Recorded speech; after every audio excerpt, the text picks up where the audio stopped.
If you had to describe your business in one word, what word would you use? So I'm not an order taker. So a lot of you in this room are order takers. And that's what I'm here to help you understand today, help you to wake up. And I am a problem solver. I am a hunter. I am a warrior. I bleed. I look for problems. I look to overcome situations. That's where the action is. That's where people want agents that can solve problems. And by design, that's my nature. I love overcoming. The harder, the better.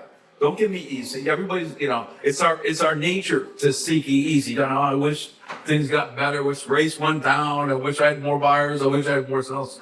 Baby, I'm going to hunt, man. I'm going after it, man. So what do? I hunt. I hunt at a very high level and I solve problems. You're a buyer. I'm going to solve your problems. What's your problem? I'm going to find out, I'm going to help you self-discover what your problem. You think you have a problem. You may not know what your problems are. So I help people self-discover, and I help them solve their problems. It's in general, that's it. I work with sellers, buyers, investors, whoever wants to do anything with real estate. We put it together. There's so many moves. Look, don't tell me there's no business out there. There's a ton of business out there. It's overwhelming. Every top producer I know right now, it's the same. I've been through 9 shifts. I actually do more business during down times than I do up times because there's less agents in the game. Because like last year, 71% of agents didn't close a transaction. That's because you're so used to the fucking order taker. Wires are coming out, ding ding, sunny side up, table 3. You're so used to doing the order taker bullshit. Now you got to learn how to be a hunter. You're gonna be, if you're not, look, people are either finders or minders. Either you're a finder or you're a minder. And if you're not a finder in this economy, you will get crushed. You're part of the 71%. So you need to partner up with either a team or partner up with an agent that's a finder if you're a minder. You can do you. You may be a phenomenal minder. Find a phenomenal finder and partner up. So, but that's what I do. You want me to shut up? Okay, I'll shut up. So, is your business a little bit? I love this because we actually have so many different, people here that have a very different approach to real estate, but are all successful in their own way. And that speaks to the industry, right? There's so many ways for you to be successful in real estate. Just got to figure out what works for you and go in 100% on that strategy, right? So the one word I can use to describe my business is going to be automation. So if you guys don't know, I come from the digital marketing background. So before getting into real estate, I actually ran a digital marketing agency, and I worked with small business owners, restaurants, bars, barbershops for the clientele. Wow! And so I learned the space of how to generate leads, and what does any business need? Without leads, you don't have a business, right? So the priority in all of our businesses, all you hear that are real estate agents, your main focus is not showing houses; it's getting clients. And how do you get clients? You have to find ways to generate leads. So my approach is automation, productivity, finding hacks to make my life easier. I'm a solo agent. I work with my wife, so we run a small operation, but we do a lot of volume. So. What's your name? I'm sorry. Yeah. Right. Oh, sorry, guys. My name is Mauricio Lopez. For those that don't know me. That's good. We get talking. Owner in this business. I would say my business, and I'm Joseph Morris. For those who don't know me, strict. I work with 95% buyers, and most of them are first-time home buyers. You have to be strict on these buyers. And this is mostly for younger people as well, because they already look at us, so they don't know what we're talking about. I actually do know what I'm talking about, I'm sorry. And so we have to be very strict on them and let them know how we're going to close this deal if we really want to get paid. And I'm sorry, that's just how you have to do it. You have to be a pretty strong-willed person to deal with this many buyers at a high level of transactions. So that's how I describe it. Standards. So you're all about standards. All about standards. I set expectations. Yeah, if I could just ask a question. So let's say I'm a buyer, and this drives me nuts. A buyer calls up and says, "Hey, Jonathan, I just want to go around, look at houses, man, and stuff, and I just want to, I don't want to get pre-approved right now." What would you say to that? I don't show houses even that pre-approved. I had a buyer do that yesterday. I said, I'm not a tour guide. So Chicago architect tour. I think they run tours. I think you can't fetch my tour. Yeah. So we're not tour guides. So that's actually an important takeaway today. What he's talking about is you got to set standards in the business. Standards with who you deal with, whether it's a buyer, seller, anyone. I said otherwise they will run you ragged. I've talked to agents. They're like, hey, can you please accept my offer? I'm like, I got multiple offers. What's the problem? Showed this buyer 40 houses. I'm like, what? So there's somebody that you don't let. Jonathan, do you let the buyers control the deal, or do you control the deal? Name is Joseph. Joseph, it just comes out there. It sounds like a Jonathan, but it's really meant. Let's put this down on that. So the way I do it is during the consultation, I'm not showing you a house if we don't have 10 to 15 minute consultation. That's off rip every single time. If you're not willing to spend 15 minutes to tell me what you're looking for, I don't even want to work with you. I'll let you go find another agent. So that's the first step. After we go through the consultation at the end, I let them know I only show 1 to 7 houses per client. If we can't find your ideal home after we're filtering homes before we see them, we're sending you a very exclusive list of properties, and you still can't choose, we need to refilter your criteria. We need to go through it again. Typically, setting that expectation before we even go see a property is like, okay, this guy has shit to do today. I'm not going to waste his time. And from there, it allows me to be more efficient and also keep my professionalism when I meet them. I'm not staying here 15 minutes after we see the property to talk. I have another client that I have to do the same thing for. And I think keeping that level of efficiency is why I get to speak up here with all these people. Love that, bro. So, Before you get into it, Mauricio, someone asked, what is your name? So, in case you don't know who the fuck you're in front of, Frank Motro, top 1% agent, a legend in the business for over 40 years. 43 years. And he's closed over, $2 billion in deals? $2 billion over 10,000 homes. Mauricio, just with his wife, closing over $50 million in real estate in just the last 2 years. Like, this guy's been a top producer since he's been in the business. He hasn't had a bad year. And Joseph Morris, he has the career that agents dream of. You daydream about winning Rookie of the Year, but you don't put in the work. But Joseph does.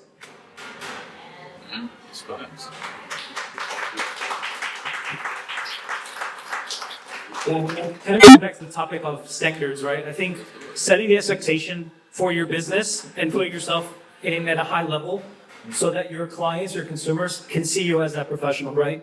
You don't go to your doctor and you don't show up 30 minutes late to your appointment. What do? They're going to cancel your appointment, right? So how many of you guys allow your buyers to be late to a showing and let it slide? No, you got to set those standards in your business, or else buyers will walk all over you, like what we keep saying, right? So expectation standards will make your life easier. You will be viewed as the high professional in your business. You'll get more referrals, and it's just the best way to do your business. So Yeah, that's huge. This is a huge takeaway that Joseph, I got his name right. Sorry, brother. Walk away, write down, success leaves clues. You don't need to walk away with 1,000 things. But what he talks about today, standards, efficiency. So one of the things that I teach my team is that, and it's like we have blinders on. Well, all we do is have the highest ROI activity. There's so much work you can do in this business. You could run around all day long and make zero money. This is the easiest business to work your ass off and make no money. If you're not focusing and identifying what your highest ROI activities, your highest return on your investment of your time, which Joseph has got this down to science. So he sets his standards and he doesn't compromise his standards. And you may lose some deals out of it. I've said, so it's funny you mentioned it. I have this, I tell my, when I was back, I was a buyer's agent, I said, listen, I'm gonna show you 5 houses, and that's it. So I'm gonna look at 40 houses, I'm like, what's the magic number with this 40 houses? Where, if you come down the mount like Moses with your hair braid or something, listen, you're hiring me. I'm the best in the business. I'm gonna match, I spend the time like he does. We match their needs, and then we find the best properties to match their needs. Because if we look at 40 houses, then we go back to the ones that are that are the best fit, they're going to be gone, right? Yeah. So I mean, potentially gone, right? And another thing to best ROI. So everything that a realtor should be doing, there's 5 things. You need to be lead generating, lead follow up, setting appointments, negotiating, closing. Anything that's not that, you need to figure out a way to leverage it or pay somebody else to do it. Get it off your plate, and that's it. Love it. First topic of discussion, we're going to talk about business growth and scaling, and I have one question for each panelist. So we'll start off with Mauricio. So you went from 90% buyer business, and now you're 70% seller. What changed? My client avatar changed. So the people that I wanted to be working with changed, right? We all know there's so many people in business that you can work with, but not everyone wants to work with you. So you have to figure out who is your ideal client that you want to work with. Those are really the easiest ones to go after. So figuring out what that is, how you can solve their problems, and how you can provide value to those. And that's exactly what I did. I just changed my marketing strategy, my marketing approach, and now I get primarily all seller business. So next one's for Joseph. So you started off as a buyer's agent on a team, and you've doubled your business since then. What moves have caused the biggest impact in your business? Yeah, so a little bit of backstory. I started on a team with my aunt who's here today. And I started as her buyer's agent. First year, did like 4.5 million. Second year, I did about 7.2. And then the third year, I only did 7.9. What changed between year 2 and year 3 is I sort of woke up. I said, hey, I need to make some more money. And I don't know who's on the team in here, but the splits on the team are not fun. So what I did was I took accountability. Year 2, I was just giving leads, and I was working on from contract close or searching the home, consultation to close. Year 3, what I did was, like Frank says, I went on a hunt. I need all my own business. So that's the mindset I took. I went from being I'm a team member to I'm on this team.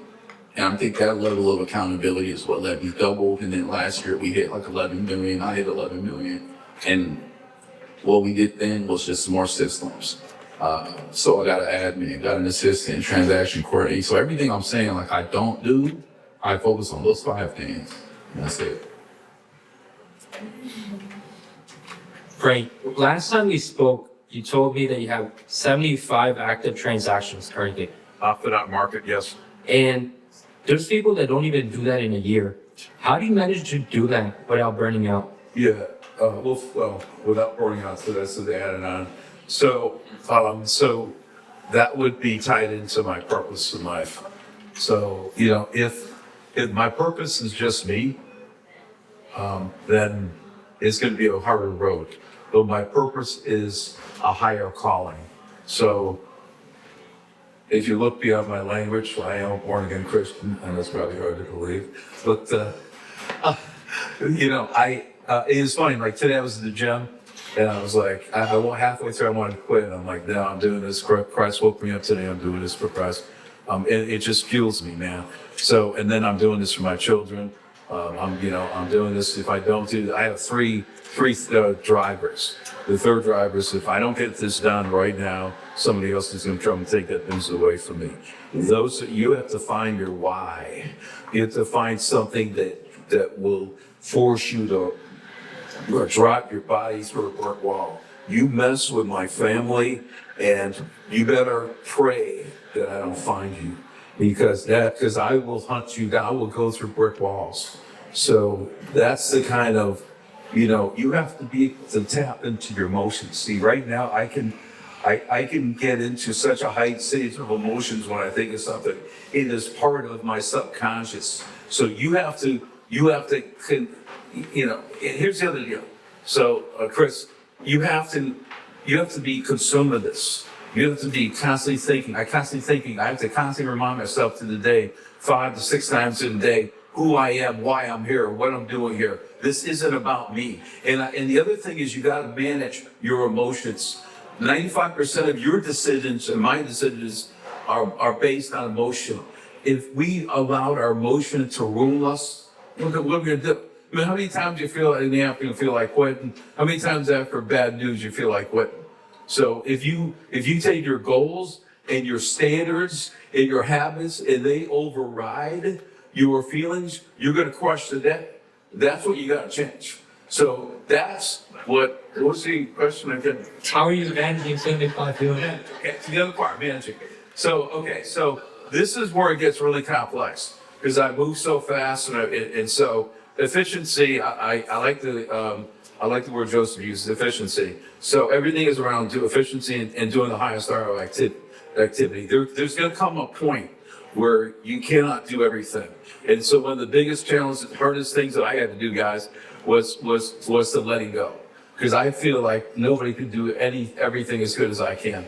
And when I let go of my pride and my ego, and I turn over, so it may be something as simple for you right now is give the low ROI stuff to a transactional coordinator.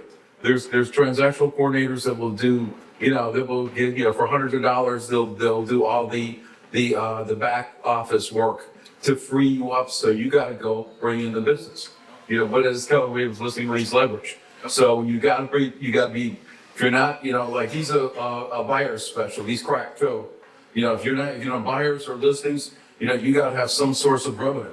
So if you're not focusing on bringing in revenue, you're going to die in this business because there's no big flow in anymore. So if you're distracted, you got to minimize. If you're distracted with all the low ROI activities, you'll never get to the point where you're bringing business. And you have to free yourself from all the distractions and all the low ROI activities. And so that's what I do. At a very high level, I have two admins. I have a big team now as of recent. So I pass a lot of work that I get a lot of referrals and stuff coming in. I'm just, whatever is important, I label, do I need to do this or not? Can I have someone else do it for me and not give away the kitchen sink? That I'm going to be passing off the low or medium ROI activities. So I do the highest form, which is lead generation. I need to be bringing leads in my business. That never changes, even during good times. Even during, I've been through the good times, I've been through the good runs, and I know that comes to an end. You can never make a vow to yourself. If you want to stay in this business, regardless of whether it's a good time or bad time, you have to be a slave to lead generation. That has to be part of your every move, and that has to be the number one thing in your life is bringing in business. Everything else you can get transactional coordinators, and and Joseph, you can have other people that you can pass the business along to help you. You get other agents to cover appointments for you. You can get a showing assistant. There's so many different models out there that work, but you have to figure out what you want to do. So, one of the most important things I will say also is get a personality test, because you may be ethically failing in this business because you're in the wrong seat. Go get a DISC personality test and figure out, are you a buyer's agent or a seller's agent? This cat over here cracked the code. He knows and you can tell by his personality, man, he's the kind of guy you want to follow as a buyer. I'm not a buyer's agent, if you can't tell that already, because I'm going to tell your ass to get off the boat. Now, I am good with the sellers. Sellers like us. I'm a numbers guy, and and people like that stuff. Sellers and investors love the analytical part of me. So we know our personalities up here. Do you know your personality? If not, take a free DISC test online. Figure out, are you better off working with buyers, better off working with sellers? Guess what, folks? School's out. It's game time right now. I was going to stay this way for a long time.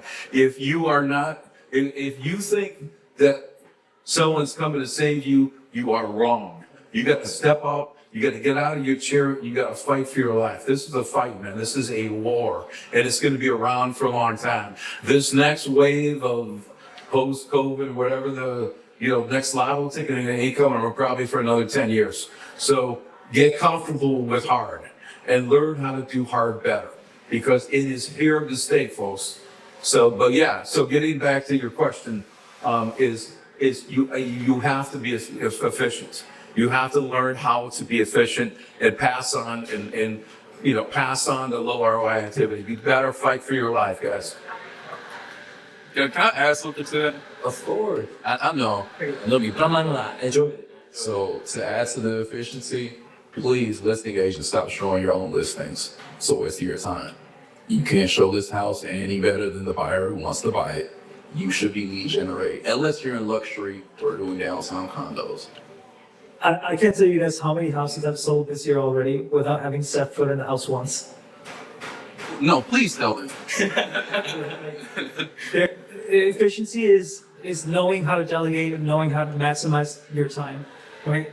An activity that has helped me tremendously is I broke down what my hourly rate is, right? So what does my income look like for commissions and everything? What is my hourly rate? And if I have a task, then I can assign someone overseas, a virtual assistant that can do it for $4 an hour, for $6 an hour. Why would I spend an hour of my time, knowing the value of my time, to do that task where I can assign it to somebody and have them do it for much less? And I can focus on bigger money-making activities, right? Leveraging is key. If you want to grow, if you want to scale, you have to learn to leverage. You have to learn how to build systems in your business, and that'll be the easiest way for you to scale. Let me just say, I like what Joseph said. I didn't think about that. But see, I don't show them, I'm not, as a listing agent, I don't want to be there because I'm in their way. They can't be honest in front of me. They can't tell the buyers that, hey, this color sucks, that I hate these floors. You know, I'd rather, what I'd like to do is call the buyer agent before. This is my cell phone. If you run into a problem, call me immediately. Let's solve it. Let's close this deal. So then I'm done. Then I call immediately after because some of these agents are just order takers. So I'm like, hello, order taker. Can I help you close this deal? You lazy son of a bitch. So anyway, but seriously, no, I didn't say that out loud. Did I do it? No, okay. That camera. I think there's another one. Did you explain that, please? So anyway, as a listing agent, play smart. Have them let them go on their own. Let them figure out what's wrong with the house. Let them tell, and then talk to the buyer's agent immediately after. Oh yeah, I should have called you, but yeah, they didn't like. There was no central area in it. Yeah, we did. We're gonna. If you read the directions, and I told you beforehand, remember? Oh, I forgot. We're looking at so many houses. Blah blah blah. So a lot of times I'm able to salvage a deal with 2 simple phone calls, right before and right after. Here's my number. Call me if you have a problem. Afterwards, what were the issues? I didn't. Am I getting a contract or what are the issues? So each of you touched a little bit on this, which is delegation and really focusing on high value tasks. Mauricio, you build your business. When we spoke, you told me that you go down cold calling and ask, what do you find is the best use of your time? What is the most effective task? The best use of my time is actually getting in front of the client, right? So being at the appointment, being able to find out their motivation, find out the reasoning for what they're trying to do, and solve their problem, right? So that's all we do. We're all problem solvers, right? So if you think of your business that way, you're solving problems. There's always a solution to every problem, right? You can get very creative if you understand the different aspects of real estate. The reality is that not every house makes it to the MLS. If you're not aware of that, you're living under a rock. There's a lot of houses that sell off market. I've sold probably half of my deals off market. So there's a lot of opportunity if you know how to put pieces together, right? If you have the skills, and this is where you have to learn these. You have to actually figure out the different approaches that you can take, but you have to learn these skills to be able to solve high-level problems. So let me rephrase it. What I meant more so is, what is the most effective use of your time as far as generating leads? Ooh, okay. So I do a lot of online lead generation, and I do a lot of automated nurturing. Okay, so here to give you guys an example. Say, we had a switch. We turned on the switch, and all of a sudden we got 30 new buyer leads that came into my pipeline. I personally would not be able to spend the time to talk to every single 31 of them, asking them the same kind of questions that we typically ask, right? What's your timeline? What's your budget? What areas you're looking for?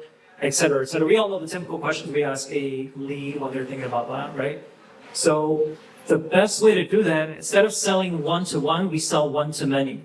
So I use automation to have conversations, the same conversation with multiple people at the same time.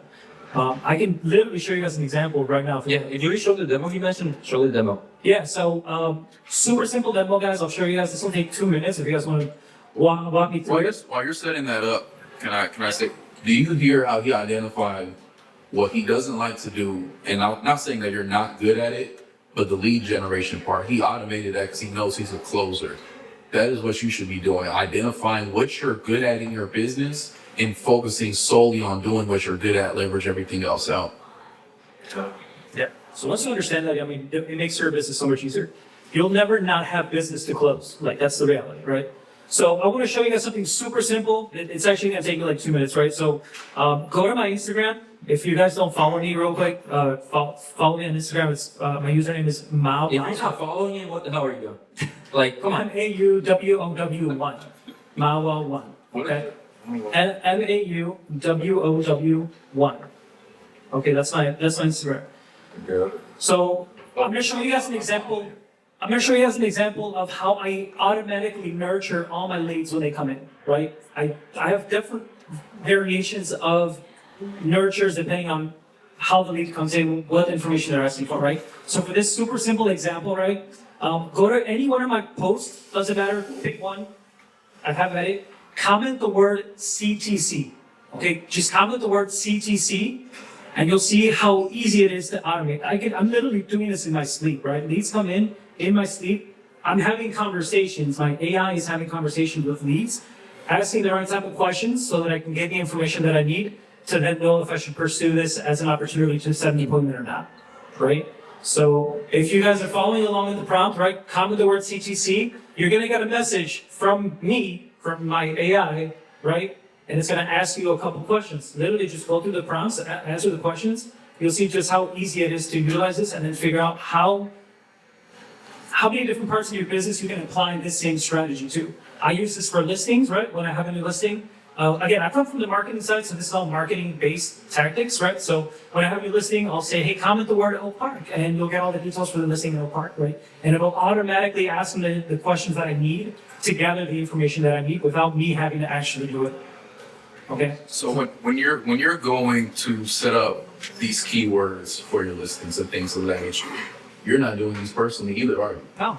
No, you're an assistant or Yeah. oh, I pay. Boom. So the next one is for Joseph. These questions are regarding lead generation. So you mentioned golden letters. Yep. What exactly are they, and how are you using them? So golden letter is a direct piece of mail to a seller. What I do is I target people who have over $50,000 in equity, living in their property for 5+ years. Stats say that people only live in their home for 7 years. And we send them a letter saying, hey, I have buyers in your area. I work with so many buyers. It's not a lie, but it's not always the truth. And I let them know I have buyers in your area. Are you interested in selling? And then from there, they reach out. Hey, I might not be thinking about selling now, but 6 months from now, literally what just happened to us, I'm going to be ready to let it works.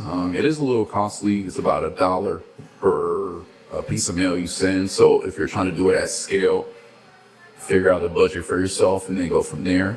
But the metrics you want to use is every 300 letters you send, you should be getting at least one listing under contract or listing taken. So this one's for Frank. When we said the modern agent needs to be versatile. What shift do agents need to make in today's market? So here's what I believe. I've seen a lot of different shifts. So I think the traditional way of solving business is transitioning. So what we do, what we've been doing for about 1.5 years now, is I just label it modern agent because it sounds cool. I mean, you get another name, help a brother out, man. It's kind of weak, but it sounds good. So anyway, so the modern agent, go to listen, hey man, what is your house, man? Here you go, give this, give that. No. So we go to listing now. But what we do is first thing I'm going to do is I'm going to look at, do I want to buy it? Cash. So I'm going to do them a cash offer. And if they say no, then I figure, well, an investor will pay this much more. Will you take this? No. So then I'm going to go, okay, but how much do you want? And if it's below market, then I'm going to tie them up with what's called a novation contract. So it's similar to a net listing. It's the same concept. Okay, so I guarantee, let's say the house, I know I get 150,000 for it, and I tie and they say I want it clear 100,000 on the cool with your expenses. They, one of the main things here is make sure that if they own the property, that they don't have like a gazillion dollars in back taxes. That's that's the biggest challenge on these things when people don't have a mortgage and the taxes that are being paid. Cash, investor, novation, sub-2 is another thing we do.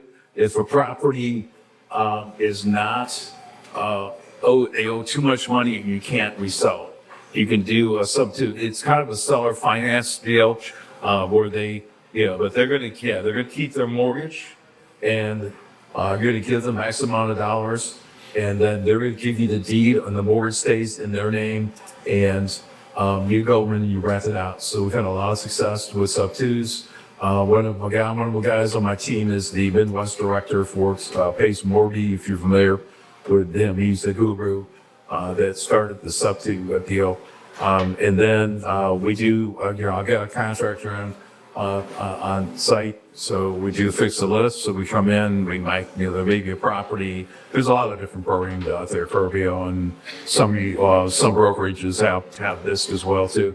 So we offer, hey, you need to, if we get this kitchen, solved, redone, or the bathroom redone, we can get you, another $40,000. Otherwise, you're going to take it up the wazoo. And then, so there's specialist, there's seller financing, and then there's just straight list as well too. If it's just, hey, I want to get the highest amount. I'll pick it back up. Okay. So this is, and this is evolving. This is what we're doing right now when we go out. So this is when I say I offer solutions. I'm not just a listing agent. I'm not going to come in and just say, here's what your house is listed for. This is, this is my commission. I'm here. What is your problem? Let's self-discover. So I ask questions, get them to self-discover. What is the problems? What are the pain points? Why do they want to sell? What do they want? Some basic questions. So then I'm formulating my attack plan out of my sheet, my menu. I provide a menu of solutions, not just one solution. So as if you adopt this type of philosophy, you're going to be able to close a lot more transactions on the appointments you're going at. So your conversion numbers are going to go up exponentially just by having more solutions, because especially a lot of people today are they got great interest rates. So you can also, if they have a 2.5 interest rate, you can run an assumption. So we look at that, we'll put it online, we'll say, hey, you put down 40 grand just to take over this payment, your payment's only X amount of dollars. So that you've got to, you just don't blindly order take anymore and just say, hey, I'm just going to listen through it. I'm just let the almighty MLS. A lot of agents are listen leave and let the MLS. You got to provide solutions, and you've got to work the listing, work it effectively. You said some key things there, but something to keep in mind. He's offering multiple solutions to a seller, to a situation. You not knowing these solutions is costing you business, and you're losing business to people that know how to offer these solutions, right? So get out there, educate yourself, invest in your business, invest in your development, get mentors, learn from people that are doing it successfully. There's a blueprint already. There's people that are doing it at a high level. So what separates us, you hit the nail on the head. What separates us is that we're educated. And we're not like people said, we kiss the top producers, and can I kiss the ring? I'm a bitch, you kiss my ring, I get the ring. So, but I will say what I've done, we do the work. And so one thing I do every day is I tell my team is get better every day, get a little bit better every day. What did you learn today? Every day at 5 o'clock, if you look at my schedule, it says audit. I audit my actions every day, my actions, my thoughts. What did I do wrong? I don't want to start creating a bad habit. So you've got to get better every day. You've got to, there's information. I mean, with YouTube, there's all kinds of information out there. You're lazy if you're not, or you're uncommitted. You need to commit to learning. You commit to get better. Look, I'll tell you what I'm a killer at is appraisals. I've got appraisals overturned by 40,000 multiple times in that range because I know how to speak to an appraiser. I know how to rebuttal appraisals. I've had people call me up, other agents, hey, I heard you know how to do this. Can you help me out here? And I said, sure, give me your firstborn, baby, and we'll talk about it, man. I'll see. But no, seriously, I love doing it. It's my passion, and that's one thing you'll see about us here. We're not here because we're forced to be here. We love what we're doing, and that's another thing too. If you don't love what you're doing, you're in the wrong seat. Go do your personality test, figure out what you're supposed to be doing in life, and go do it, man. Go have fun. I'm having too much fun. In case you haven't figured that out, check in, wake up. All right. So the next question is about operations and efficiency. So Mauricio, you show a really great tool right now. When you showed me that, What do you guys think of that? Is that awesome? That's badass, bro. Yeah, think about the applications that you can turn this into your business. For buyers, for sellers. It's all about asking questions. That's all we do, right? We ask questions to see if we can provide a solution.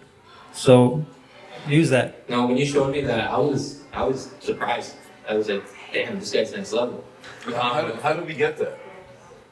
It took me 8 years to develop and build, but I can share with you. Well, no, the software is called ManyChat. It's a free software. Anyone can use it. Check? ManyChat. It works for Facebook and Instagram Messenger, right? But creating the actual flow of conversation is what took me years to develop, right? Because there's different things that you have to put into it.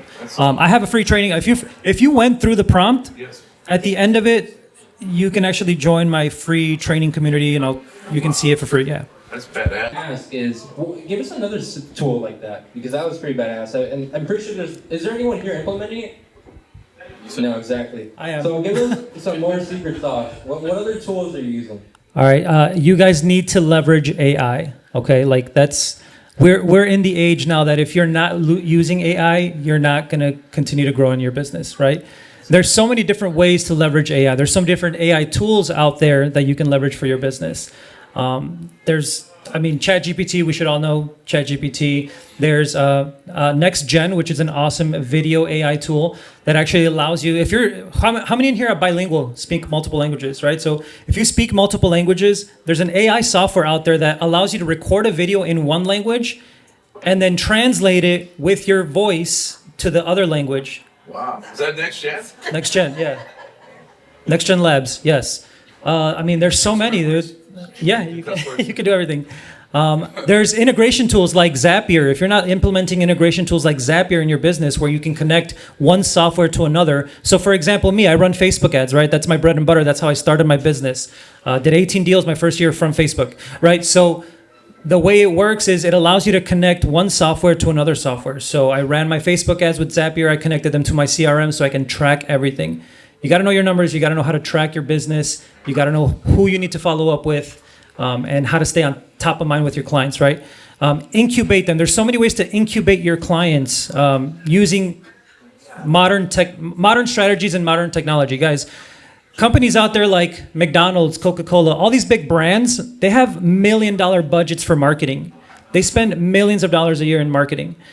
You should be spending at least 10% of your income on your business on marketing tactics, on lead generation, right? A lot of these companies out there, what they do is, thank you. What they do is, right, like how many of you guys have been on like Nike's website, for example, right? You're on Nike's website, you're looking at shoes, you're adding something to the cart, but say you don't necessarily purchase the product and you leave Nike's website. Then you go to Facebook or you go to Instagram and all of a sudden now you see Nike shoes, the ones you left in your cart, coming up on your feed. Why do you think that is, right? There's cookies in websites. These companies are tracking your visits online. They're tracking you online and they're able to target you specifically. So whenever you see multiple ads from a company, that's all purposeful. So if you know how to do that, you can leverage the same skills for half the cost of these big businesses. And that's what I do. Well, I love it. Those are some gems. I think he's nice. So, yes. So you were an agent on the team, and then you said just last year you got an assistant, correct? No. What tasks are you delegating? Everything, transaction coordinating, anything to do with paperwork, writing offers. She doesn't send them, of course. I have to go through them and check, but she preps them for me. I give her the numbers, scheduling. I even showed her how to filter properties that clients are interested in the same way that I do through photos. Because photos are bullshit, let's be for real. Everybody's good at it. It's like people on Instagram, it looks good. So, yeah, no offense, but it is what it is. So that's exactly what I had her do, and that saves us so much time on the back end of going on tours. So she does that. She does all my lead follow-ups. I have to leave the task for her to do in order for her to do them, but that's okay. That takes a lot more. That's a lot quicker than me doing the actual task. So then a huge saying I go off of is inspect what you expect. So I'm always checking on whatever she's doing to make sure she's meeting our expectations as a team. And as long as she meets them, she has free reign to do whatever it is. I don't micromanage her. I just have these set expectations.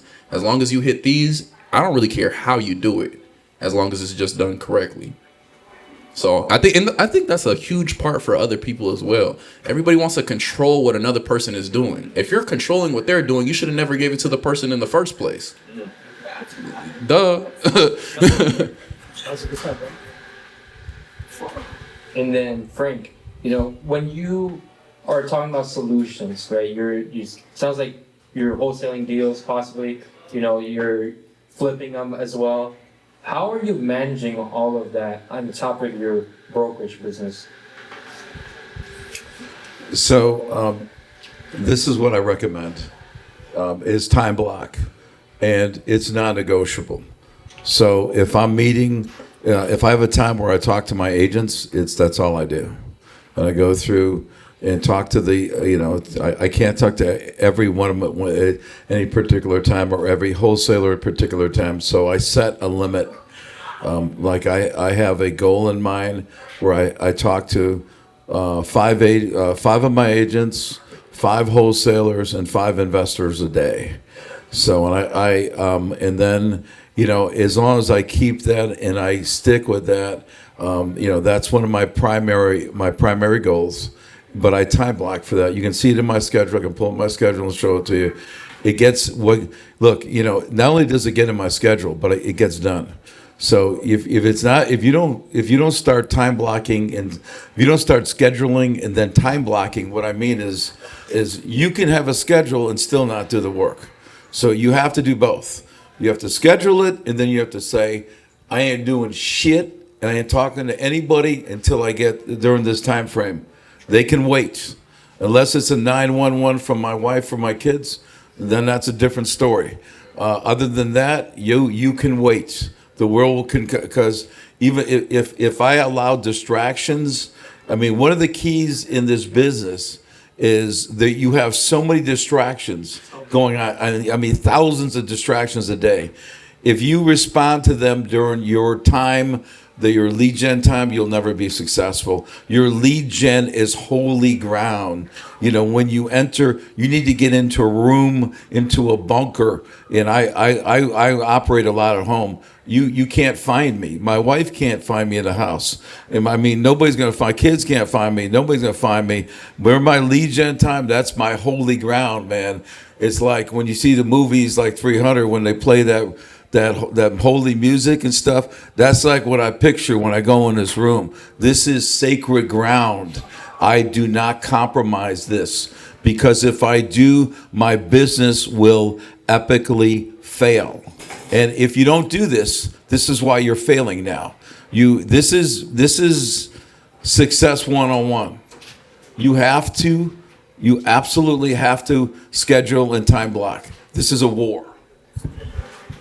And to add to that, a lot of people, first excuse you're going to say after hearing that is if you're making excuses in your mind already.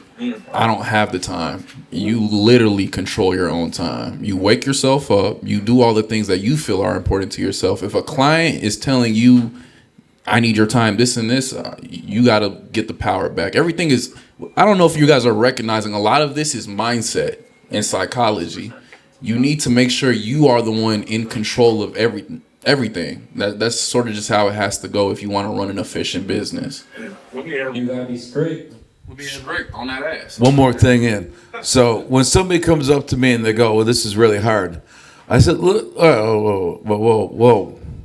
When I got here in 1983, before y'all were even a thought, let alone born." I was not a thought at that point. Okay, thank you. So my point, point counterpoint. I'll tell you what my definition of hard work is. I got there, I was single, I didn't have any cares, I didn't have any responsibilities. I did a Kobe. I said, I said, I'm gonna do this for a year. Yeah. Wrote my goal out. I'm gonna do this for a year. If I'm successful, I'm gonna keep going.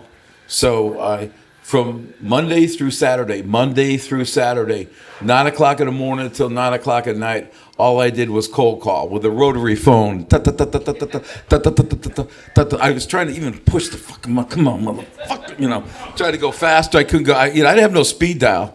That's, y'all are a bunch of weak ass motherfuckers. Look, I was old school. We had a white page book. I couldn't get in there and speed dial. We had a book for the MLS. We didn't have no computers and shit. This is old school stuff. This was grind, man. Not Monday through Saturday. Then Sunday I went to church and played golf on good weather. So don't tell me you talking about hard work, man. I had to get up at 10:00 and make my way into Chris's meeting and get my favorite coffee and this is so hard.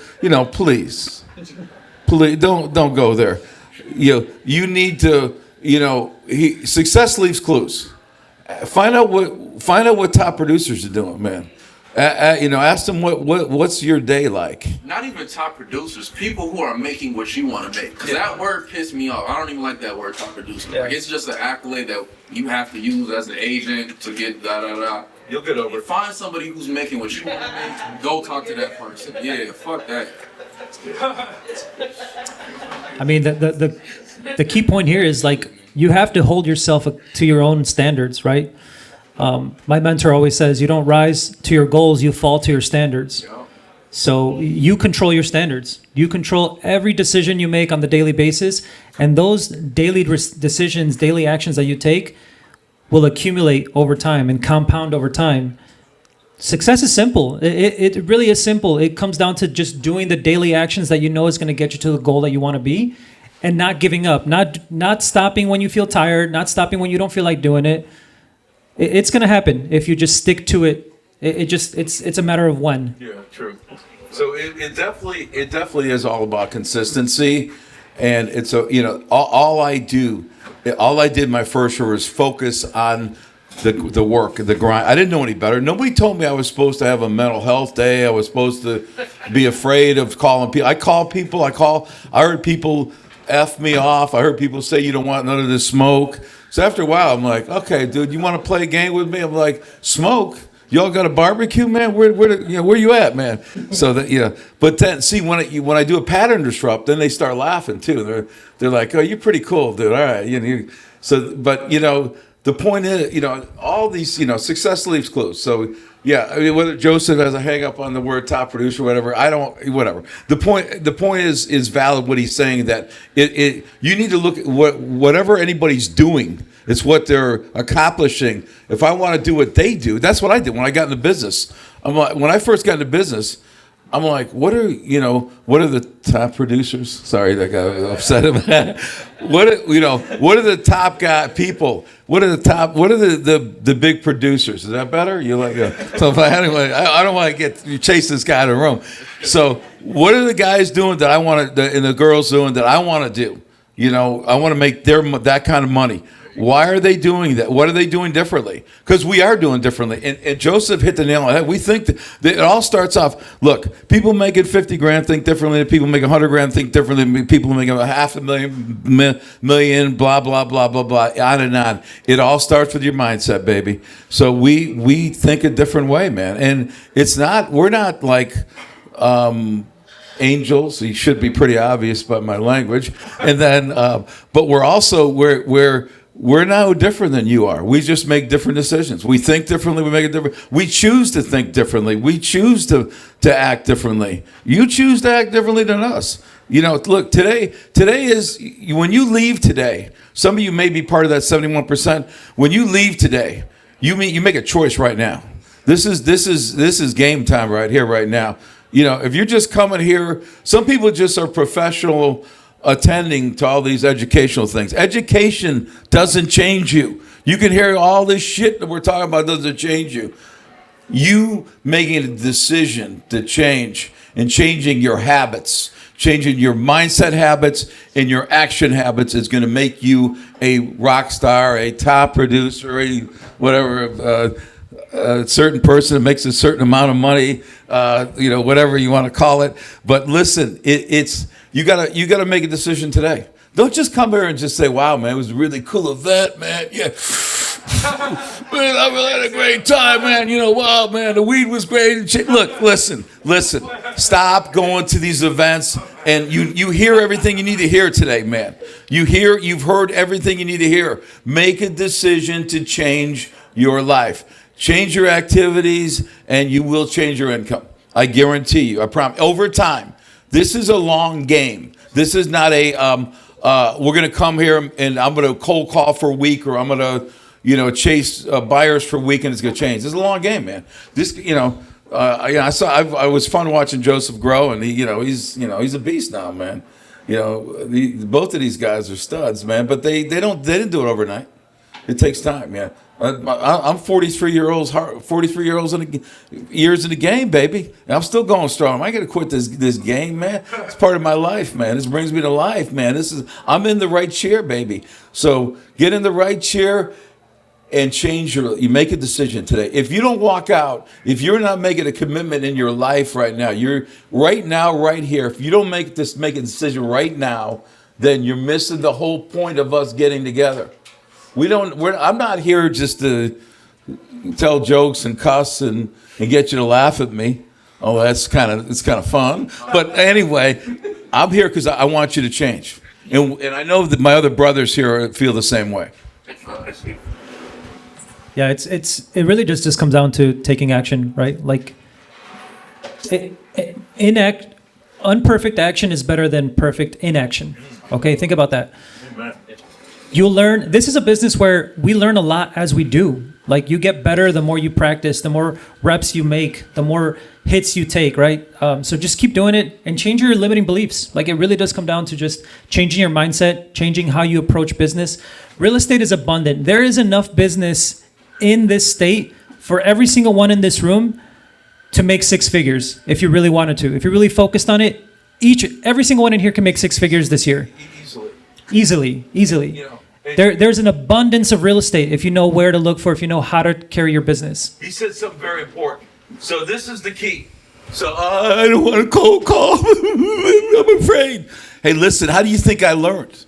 What do you think? I was given a script. Do you want to buy or sell your house?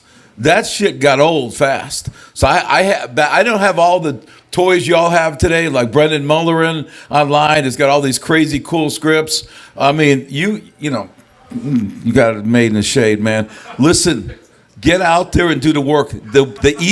You can go to all the classes in the world and you ain't learning shit. When you get out in the field and you fall on your ass and you get up, that's when you learn. That's when you actually learn. So I'm afraid. Well, asshole, you ain't going to learn unless you get out there and do the work. And then you're like, okay, so this didn't work. Next time I'm going to try this script. Next time I'm going to try, hey, this works. Hey, I can do this. You know, I've had agents where I forced them to cold call. They're like, I don't oh, wow, man, I can do this. Until you do it, you are a slave to your fear. You're a slave to the unknown. You haven't done it. You don't cold call. You don't do the lead gen. So stop shutting you down. Stop being your worst enemy. Fear and anger and pride are your enemies. Understand that. Go out and do the work. Go out and at least give it a shot before you quit, before you leave this business. You may be in the right chair, but you're not doing any work. Get out there, get off the fucking chair and do the work. The next question is, This is this is for all of you to answer one at a time. So what Frank went a little bit into it, but what do agents need to stop doing? All right, this is from the marketing side of the business. Stop sharing Zillow links to your clients. Guys, the way these big companies work, Zillow, Redfin, all these big real estate websites that are not your own, what they're doing is they're tracking the links, right? So you share a Zillow link, or your client shares a Zillow link. There's absolutely nothing stopping Zillow, Redfin, Trulia, all these other websites from retargeting your client on other social media platforms and potentially taking that client away from you, right? You want to learn how to incubate your clients, keep them in your own ecosystem, providing them with the right tools so that you can stay in control of the activity that's happening there for your clients. So stop sharing Zillow links. That's my biggest pet peeve. I gotta think a little bit. Okay. Here's a thought. Stop not working. I mean, how about start? Gosh, there's so many things. I mean, work on your mindset 24/7. I have a list of things I meditate on. I'd be more than happy to share with you stuff that works for me. Like one of the things is creating a sense of urgency in my mind. I'm responsible for my success. Ain't nobody coming to save my ass. I got to save my ass every day I go to war, and it starts when I get on my hands and knees. I start off with gratitude, and I go straight into a sense of urgency. If I don't get it done today, baby, somebody's gonna. My kids aren't gonna eat. You don't think I'm gonna go through a brick wall over that stuff? Come on now. Find what helps you to move. So, I mean, create a mindset. Start working consistently. Start time blocking, all that stuff. There is no one thing, but if there is one thing, your ass isn't working. Get to work. This one's gonna be heavily controversial, I do believe. But fuck it. Everybody went after me with the top producers. So Oh yeah. it can't be any worse than that, bro. Oh no, it's gonna get worse. I don't know what areas everybody here services, but I definitely do service a lot of the south side, south suburbs. And what I see a lot in agents is we break a number that is, let's say you hit 10 million a year and we think we're superstars. Our other counterparts, Northwest markets, that's easy for them. That's light work. So once again, I don't know what areas people service, but stop limiting yourself because of the area you service. You don't want to be number one in this area. I want to be number one in general. Don't put aside a special standard for me. I don't need it. So I believe that is a mindset you need to shift, and also $100,000 is not a lot of money. So I don't know whose goals are to. I just want to make $100,000 off of real estate. When you do that, you're gonna realize it's not a lot. And I hit that at 20. I'm trying to tell you, it's not a lot. So I'm 23 now. You have to have bigger goals, and you have to think bigger than what you can actually see at the moment, because it's gonna happen. And then you're gonna be like, oh shit, I'm at the top of the mountain. What do I do with my life? No, life is a journey. You gotta keep walking to the top of mountains. Like there's another side of a mountain for a reason. You gotta go down that motherfucker to go up the next one. So. And again, for each of you to answer, what has been the biggest challenge in your business and how did you overcome it? Sure. Go ahead. I gotta think about it. Yeah, my biggest challenge was first 2 years of real estate. I was not thinking of real estate as a business. I was thinking as a real estate agent. I'm gonna show houses, write offers. I'm gonna be the best real estate agent. That was the dumbest shit ever. Like personally, that's really dumb. This is a business we're running, and if you're not making what you want to make from this business, then you just have a hobby. And that's what somebody literally told me. They're like, you have a hobby, bro. I was like, that hurts my feelings. So I think that was one of the biggest challenges. It all leads back to mindset, and especially if you don't come from seeing a lot. Like I moved out here at 18 years old from California. It was just me and my aunt. That's it. I didn't see shit. I was damn near living poverty life for 2 years, not making enough money in real estate. And then it went boom like that. And I believe that was the hardest challenge, is when I took accountability. And like Frank says, nobody came to save me. it is what it is. I have to take accountability. And I think if you took a lot more accountability of your life and ran it even like a business, time block your personal time block your family time, and then make time for your business, you'll get wherever you want to go. I think for me, one of the biggest challenges was finding the balance, right? When I started in real estate, this was 2018. I had just gotten married, right? So me and my wife had just gotten married. We were just buying our first house and we were expecting our first kid.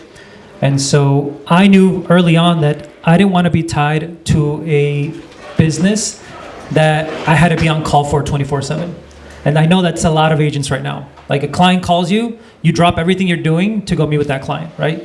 So setting boundaries in your business so that people can respect those boundaries, I think it's a challenge for most of us. But once you figure out how to do that in your business, you'll live a much better stress-free life, and you'll be able to control your business, and it's actually more predictable and scalable at that point. So finding that balance. Can I add something to that before you go, Frank? The Bible literally tells you, find peace and work to maintain it. If you're not finding peace in your life and you're always stressed out, you need to go find that peace and work every day to keep that maintained. Because if you don't, then like you said, you will be stressed out, burnt out, overworked, hating your clients, hating your job. I just met with one of my homies like, bro, I'm tired of real estate. Shit, me too, bro. But you have to maintain that level of peace that no matter what goes on, whether it's up, down, bad, you're not making excuses because you have peace within you. Yeah, so, it's funny how we both have this, both of these ideas are both major issues for me. And so one thing was balance. And so the thing what I learned was this, real simple solution. I time block, before I do anything for the week, I time block for my wife and I time block for my kids, non-negotiable. And then the business goes around that. So real simple fix, guys, is time block for your personal life, your wife, husband, whatever, and your kids, if you have them, whatever your makeup is, you time block for your personal, and then your business is secondary. There's plenty of time during the day to fit your business in, but if you don't take care of your family, that responsibility, you will create a stress in your life. You think, hey, I'm taking care of my spouse, but I'm neglecting my kids. That gets back to the spouse. You just screwed yourself. And you're screwing those kids too. So you're not being responsible. And number two is learning to run my business like a CEO. So I teach everybody on my team, you got to look through the lens of a CEO. You're not just an order taker. So what is a business, and Joseph touched on this too. So we're, these are both of what these guys say. It's kind of like I can flip a coin on either one of these two. But that's more challenging because there's more moving parts, where it's a lot, the balance is easier for me because I just have a simple solution and I stick with it. The CEO is always changing. And so one of the things I'll add in to piggyback off what he said is learning to read a market, studying, I study every morning. I get on YouTube and I'll study, I get on Housing Wire, I get a bunch of different sites, and every morning I commit a half hour to learning something new, and checking something on the market, checking the numbers on the market, knowing here's an example. This is a hyper local business. So if somebody says, hey, how's the real estate market? I'm like, where? They're like, I don't, United States. I'm like, where? And then Illinois, where? Chicago, where? South Side, where? Dalton, where? In Dalton, north side of Dalton, south side of Dalton. North side hits Harvey, south side hits, So I mean, look, even within cities or within communities, Chicago has 77 communities. You need to know what you're doing. You go on a listing and you're like, oh, hey, this house is worth X amount of dollars. Well, you're pulling the wrong comps. You're on the low end of the town and you're pulling comps to the high end of the town. You're doing a disservice to your clients. Run your business like a CEO. This isn't child's play. This is why 71% of agents didn't close a deal last year, because they're not doing these things. They're not running their business like a business. They're waiting for people to walk through the door, waiting for someone to come save them. We're doing just the opposite. We're saving ourselves every day. We're doing the work every day. And learn to love this business. I'll tell you one mindset trick is bring some shit to work. And guess what I'm gonna do? I was outside and this guy called me up and just was teeing off on me. This wholesaler, this young punk. Yeah, I'm sorry. I'm looking at you. I know you're young. With this attitude. I'm just thinking to myself, you know what? I'm gonna close this deal, and this bitch ain't gonna get in my head, and I'm gonna, I'm gonna make a phone call right after this and get another deal. I use everything as fuel. Everything drives me. I never, very rarely do I get upset, burnt out. When I do, you'll know about it. Trust me. But all this is running my business like a CEO. These guys, look, success leaves clues, man. Walk away with something. Change your life today. Change your life. We've given you all the stuff up here, man. Go do it now. Stop being the same. Stop being an average, man. God did not make you to be average. God, every one of you, like Joseph and Mauricio says, every one of you we should be making six figures. It's 7, man. Yeah, 7 figures, man. I mean, you're capable of doing that. The question is, and everybody wants to do that. The question is, are you willing to do what it takes? That's really what it is. That's what I always look for people. Are you willing? Because if you're willing and you got a great work ethic and you can figure the shit out, you're gonna make your 6-7 figure. Let's go, baby. Let's go. Game time. To kind of piggyback off of that, like learn from your failures, right? Like take that as a learning experience, learning opportunity to get better, improve. We're constantly we're here because we're constantly developing ourselves. Like we're always learning. We don't know everything. We never will know everything, but we're always in the position of a student, just learning the knowledge and then applying the knowledge, actually taking action on that knowledge. So many people come to events like this. They learn from people. They get golden nuggets. They get strategies.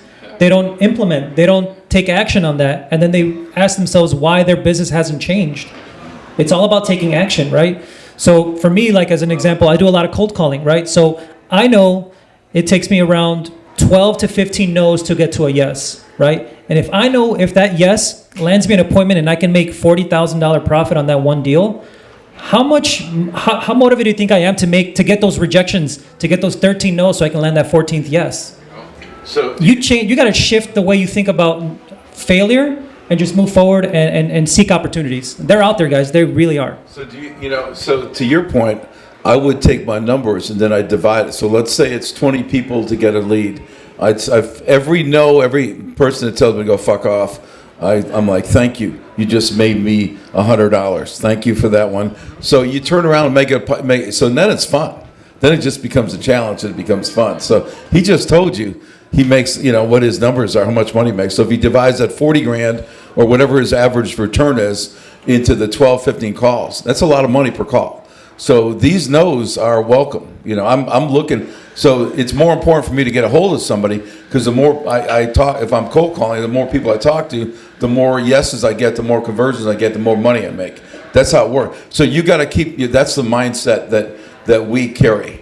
We're not like, oh my God, this person's going to call me an asshole, and my self-worth is not, instead of me going internally on my self-worth, which was what I'm supposed to do because God created me perfectly in His eyes, I'm gonna flip the script and I'm gonna make my self-worth dependent upon what you say. Please be nice to me on Facebook and please say nice things because I've decided to make my self-worth based on what you're gonna say to me today. Come on, man, check in, bro. Come on, check in, man. Man, this is life. There's no do-overs, man. We can't rewind it. We can't rewatch the movie over again. You have to get your mind right, man. This is fucking war, man. Satan is in your head right now. Fuck, some of you guys are saying that you don't like me right now because I'm so damn pretty. And I get that. But look beyond that and listen to what we say and learn and go out and grow and change and be great. Stop playing around, man. Let's go. All right. Next question. I know Joseph's going to hate me for asking this, but ask it. What's the biggest misconception of top producers? Thank you for Yeah. payback's the best. It was on the script. It was on the script. I'm sorry. I take every check though. It's okay. Let's see. The biggest misconception is that the job is finished. Your job is still not done. Because if you have to go and be a top producer again the next year, you had to work for that. All I'm gonna say is, I personally, I want to stop working and still get paid. So I think that's the biggest misconception. And then just ego, man. Why do we have so much ego in this industry?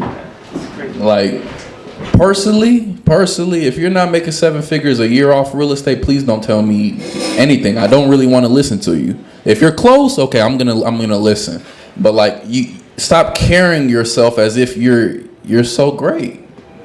Calm down, be a little humble, and let's get back to work. Let's actually do something. That's the biggest misconception, and that's why I don't like that title. I would say, a common misconception is people think there's like a secret sauce. So there's like a hidden tool or something that we use to get to this level. There really isn't. The simplest way to become a high level performer, a high producer, is by doing what you know you need to do every single day, whether you feel like it or not, consistently over time. Those actions will get you those results. The accolades, the awards, the titles, they just come from the daily grind, the daily action. So if you have a game plan, if you time block your business, if you know exactly what you need, if you have metrics that you need to hit and you know that you need to hit these every single day, as long as you're doing that consistently, you'll get, like, the money is just a byproduct. The success is a byproduct of your daily actions. So just stick to the daily actions, make them non-negotiables, keep your standards high, and you'll get to sit here. You'll get to do these things. Like, it's very simple. See, one of the common misconceptions out there is that top producers are unapproachable. So a lot of people, after they meet me, they're like, "Oh, dude, you're like a regular person. You're cool and stuff. I heard these stories about you and stuff." I'm like, "Well, if you cross me, everything you hear about me is true. But I will help you." People call me up and say, "Hey, I heard you're good at this. Can you help me with an appraisal?" Hey, look, I bleed. We bleed just like everybody else does. We're no different than you are. We just make different decisions, and that's we're not any different. And people put us like on this pedestal. We're not. Look, like Joseph said, once I get done with the year, I got to do it all over again. I got to do it all over again. I got to do it all. I just happen to love what I do. I've trained my mind, and I come from a background of very low self-esteem, and so I've been a people pleaser all my life. So I've spawned out of that as helping people at a very high level. So I've taken that shortcoming, and then I've taken that ability to help other people, and use that to drive me to do great things. So and that's one of my mechanisms that's one of the reasons why I enjoy helping people. I love connecting people. I love solving problems. Back when I had the wrong misconception of myself, or the wrong conception of myself, I did things and harm myself in the process. Now I don't do that anymore, but I'm able to help people and help myself. So we're no different than you are. We're very approachable. But if you're going to come and utilize us, I'm not a library. People call me up, "Hey, not a hello or anything like that. Hey, I need you to give me this. I need you to give me that. I need you to give me this." I'm like, "Yeah, you know what? Exactly." Dial tone. But you call up and say, "Hey, I need some help in this area. Can I buy you lunch? Would you mind?" "Yeah, okay, cool." I throw some nice compliments, about how good looking I am and shit like that. And no, but seriously though, honey attracts the bees, right? Guys, the reason he's saying this is because we understand, right, that there's enough business for all of us, that if I share tips, tactics, strategies, and you go out and implement, it's not going to affect my business in the least, okay?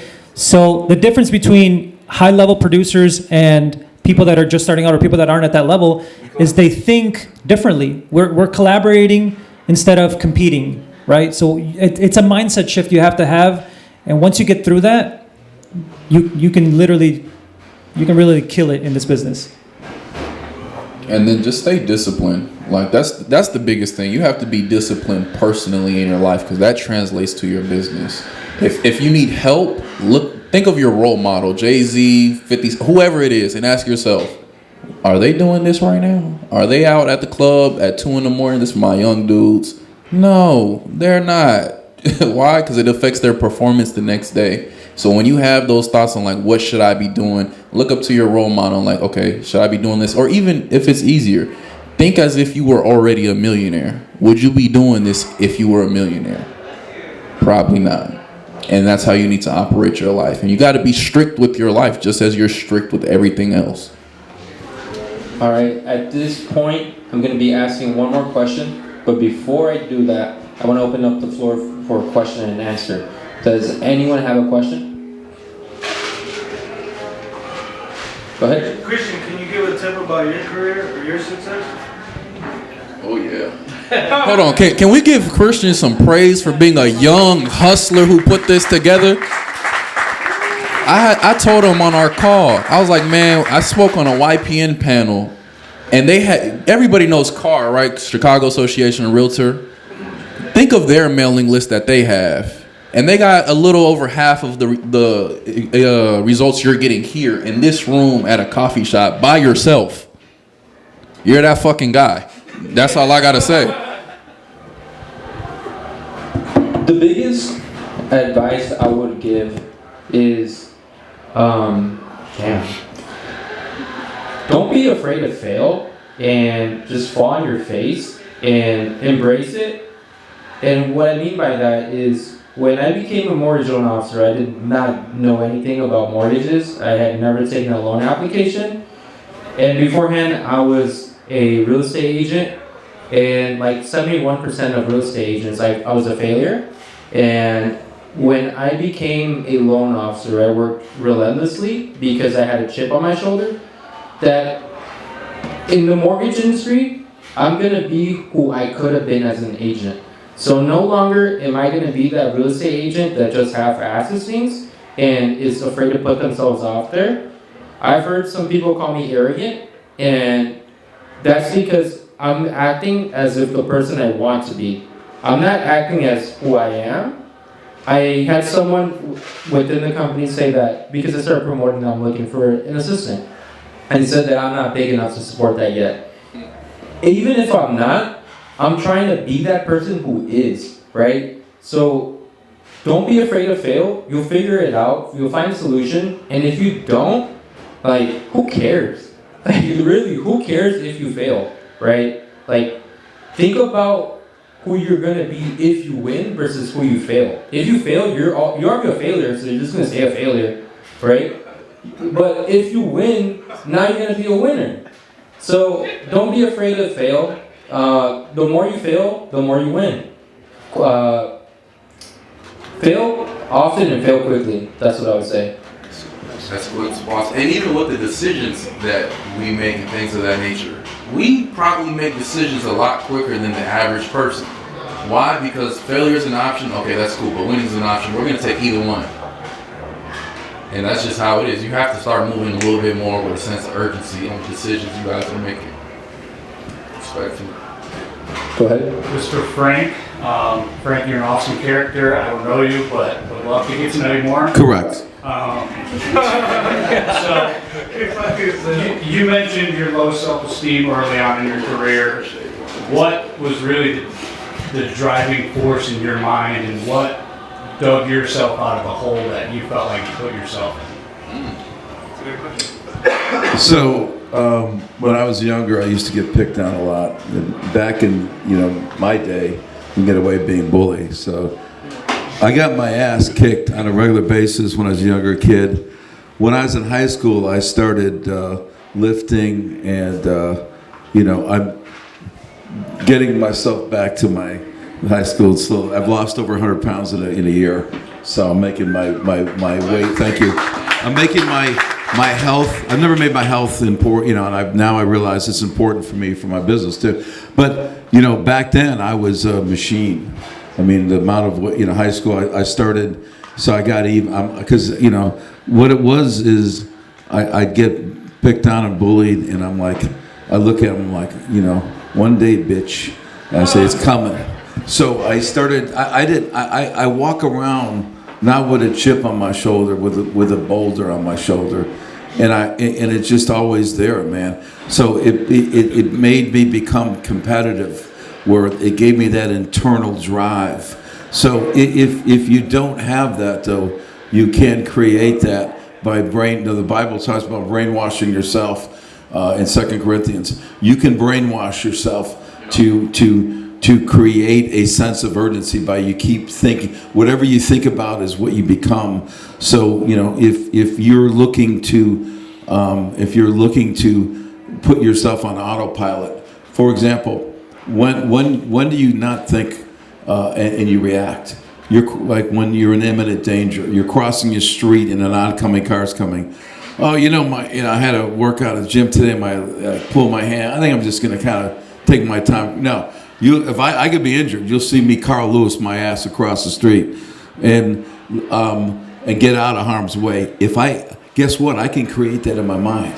I can do the same thing. I've got the ability to create that sense of urgency. That's why I said I started off with gratitude, and I talk about self-urgency, and I just keep in my why. I keep bringing up, my why and what happens if I don't perform, and if I keep feeding myself that, then I start creating this. I start feeding the boulder on my shoulder, and I want to get to this goal. I want to win. I want to be number one, not number one in a certain area. I want to be top producer in the entire area. So or top gun or whatever you call it, But yeah, you want to be at a level where you're better than anybody else. But more importantly, the competition's within me. So every day I got to be better. Every day, if I'm it's just like when I go to the gym, and I start off on a stationary bike. I follow my RPMs, so I got to be at a certain level or better. So, and I want to since I started, and back in the gym, like I'm looking at my numbers. I'm always, he talks about, knowing your numbers, and I go to the gym. I know my numbers. I'm not blindly just going in working weights and working the cardio. I'm like and working the steam room. I'm knowing my numbers, man. How long was I started off in the steam room 5 minutes? Now I'm up to 20 minutes. Now I'm up to 30 minutes. Everything. I'm getting better and better and better and better and better. I'm driven, man. You've got to decide whether you want to live an average life or you want to be better. And here's another thing too that we didn't get a chance to talk about, but we all talk. I think Joseph might tapped on this. Whoever you hang around with is who you are. So if you're going to hang around with people that don't push you, that don't talk about big ideas and don't talk, Joseph talked about being big. You're talking around people, you're like, geez, I didn't know I could do that, man. I mean, I'm talking about, I'm hanging out with people that talk about standards, talking about, what their next conquest is. You get around that, you're like, these assholes are no different than me. I can do this shit. But if you're around people who say, man, hey, let's go to the club tonight. Let's go out to where how are you going to get any better? You can't get better hanging out around with people like that. You need to, that's free, man. Hang out with people, go out and have a cup of coffee, go out and have a cigar, whatever, wherever you want to have, wherever they like to meet. I go find them, man. We're going to go hang out. Let's go smoke a quick cigar. Let's talk about it. What are you doing? What's new? How can I improve my business? What can I do better? It's an ongoing effort. It's you you getting your mind right and then pushing yourself. So there's no one thing. But if there is, a more important thing is you are responsible for you. You have to create that thought in your mind. My thought in my mind is not competition, it's domination. I'm gonna get out in the lane and I'm gonna fuck shit up today. I'm going to get after it, and I'm going to get the business that's out there. I'm not giving it away. From business that's there for me, that's queued up for me by God, I'm going to go get it, man. I ain't going to use any excuse, man. I gotta weaponize my mind to go out and mess stuff up. So it's a war, baby. You know, you either in this game or not. There's no simple solution. That answer your question? Okay. Any other questions? He's gonna walk out domination. he's a clear path. Get out of my way. Domination. Go ahead. I got a question for Frank. First of all, thanks to all the panelists. You guys were awesome. I loved everything you guys had to say. Joseph, you're funny. So Frank, I heard you mention in another session supergroups or the creation of those. So for those agents who probably are not of the power team or the power group Gen Xers, the quintessential Nike just do-iters, because that's what we are. And they just can't find the gumption, right, to do what's necessary to really get their asses in gear and do the work. Those are the people who probably are gonna be part of these, you know, soon to come or soon to be super groups, right, or super teams. When would you recommend they start seeking out teams to become part of? And at what point do you think they may at some point be ready to move out on their own and become individual agents again? What will they look to grow? Got it. Yeah, well, I mean, so I don't think there's a easy answer to that, but I would say if your business is failing, you need to look, you know, and you don't have the ability to find business. You need to hook up with a team that will teach you how to find business, or you may need to get out of real estate. So first and foremost, consider getting out of real estate. If you're not interested, hey, you know, it's real talk. You know, get your ass out of real estate if you don't want to do the work, because you know the saying that Winston Churchill said, when the tide goes out, you can see who's swimming naked, baby. And 71% of the agents were swimming naked last year. So if you ain't changing and you ain't willing to make a commitment, you ain't making a commitment today, you ain't changing today, get out of real estate. Do yourself a favor, man. You're going to epically fucking fail. And you are failing right now. You're not in the right place. Doesn't mean you're a loser. It just means that this isn't where you belong. Go a fucking way and do yourself a favor. Stop, man. And it's like the common misconception of, oh, I'm going to switch brokerages, or I'm looking for the best brokerage to give me leads.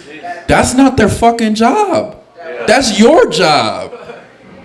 And that's it. So switching teams, it's not going to save you. At the end of the day, you need to look at yourself and what am I doing? And be real with yourself. Stop lying. If you're not doing the work, you're not going to make it. It's that simple. Each one of us wake up every day, fuck, I got to go to work. And we put in that work.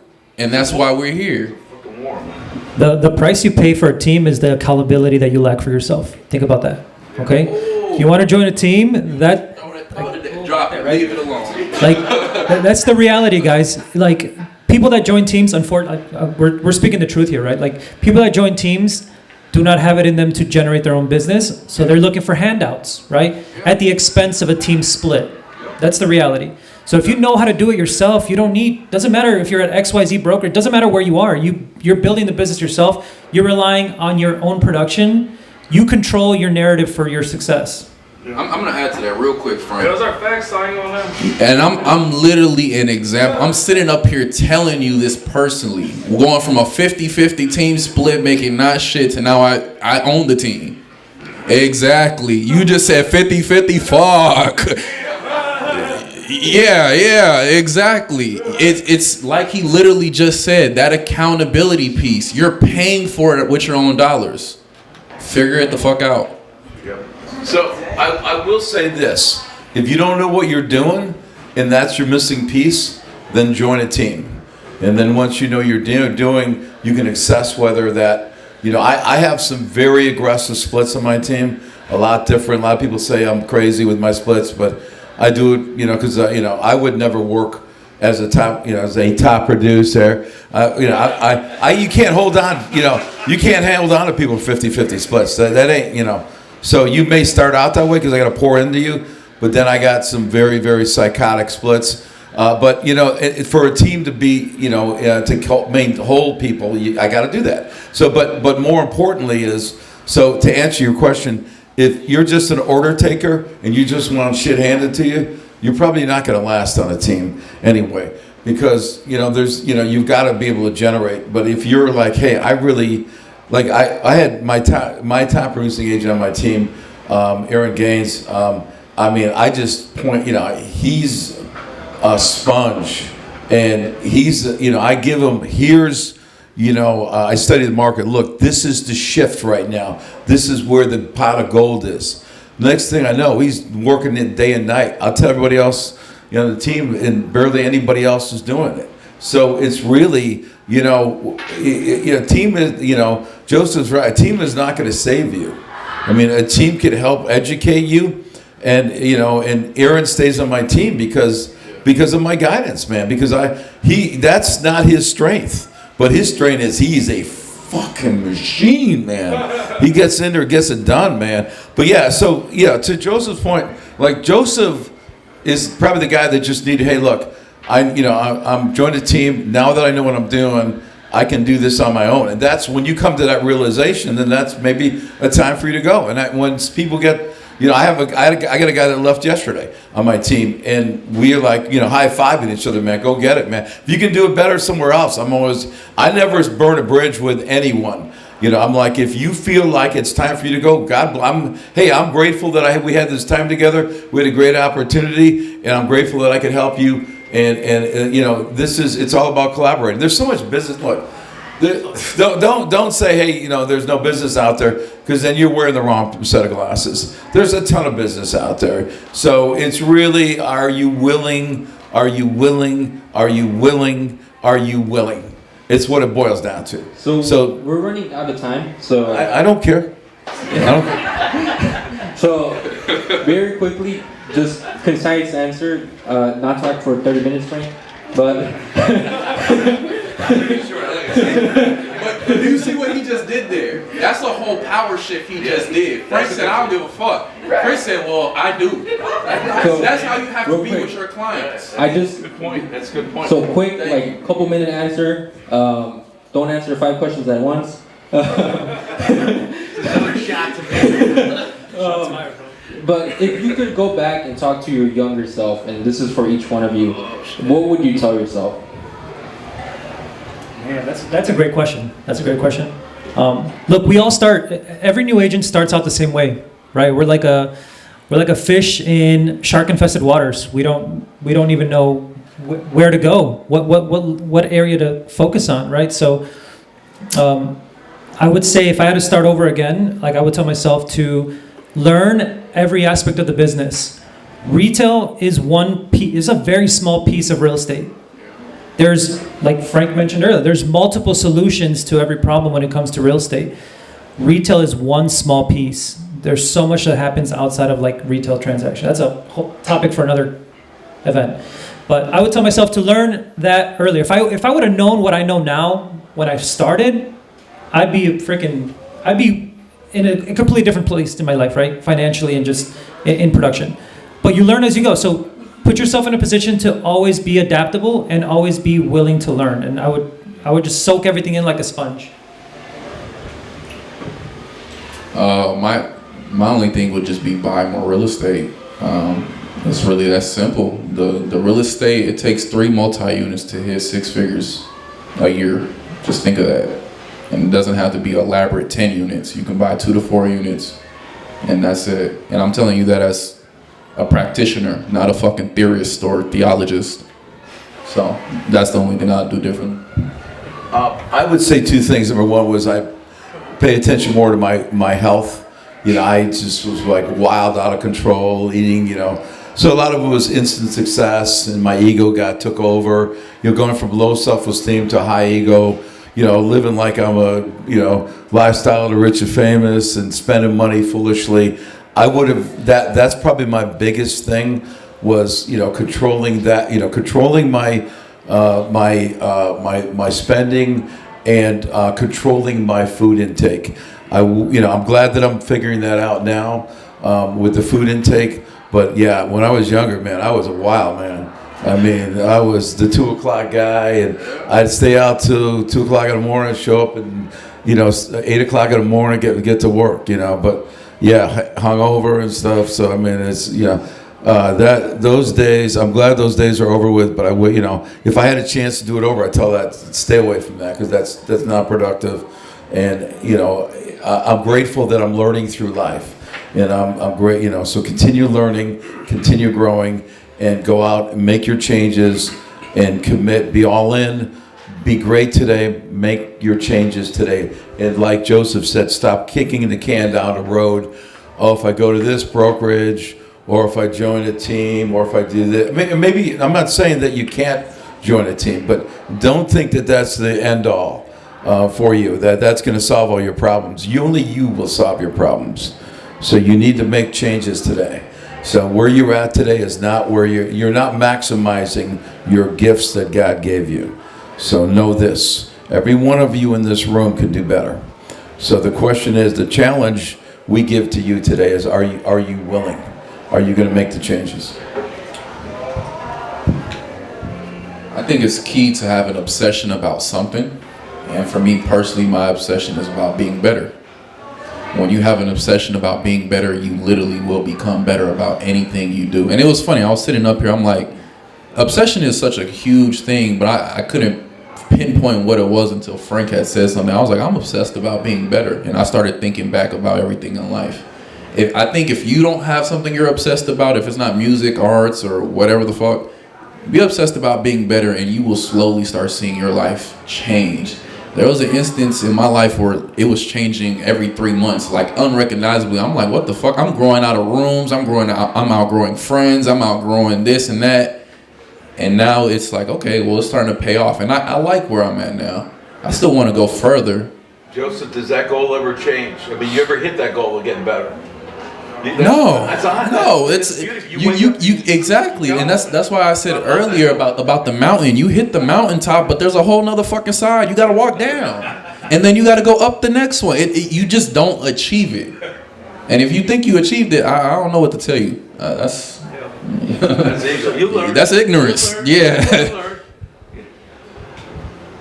All right. Any closing remarks you want to make? Any of you? Thank y'all for coming. I do. One last thing. Get to work, bitch.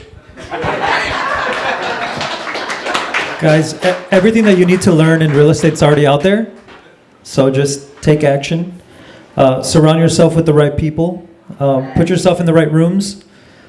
Develop your mindset. Become unstoppable. Find the right mentors. That's key.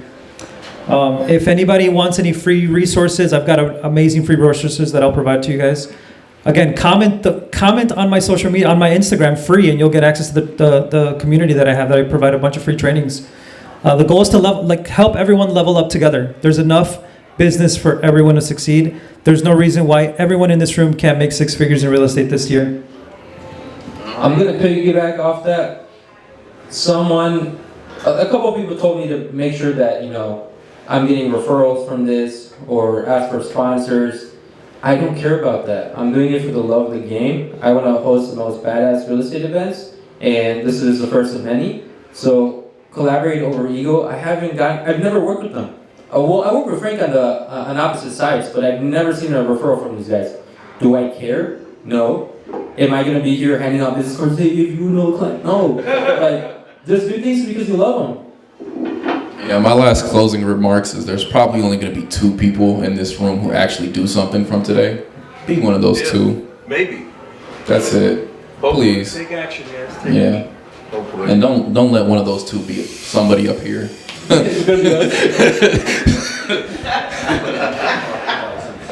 All right, everyone, you're dismissed. That's dismissed.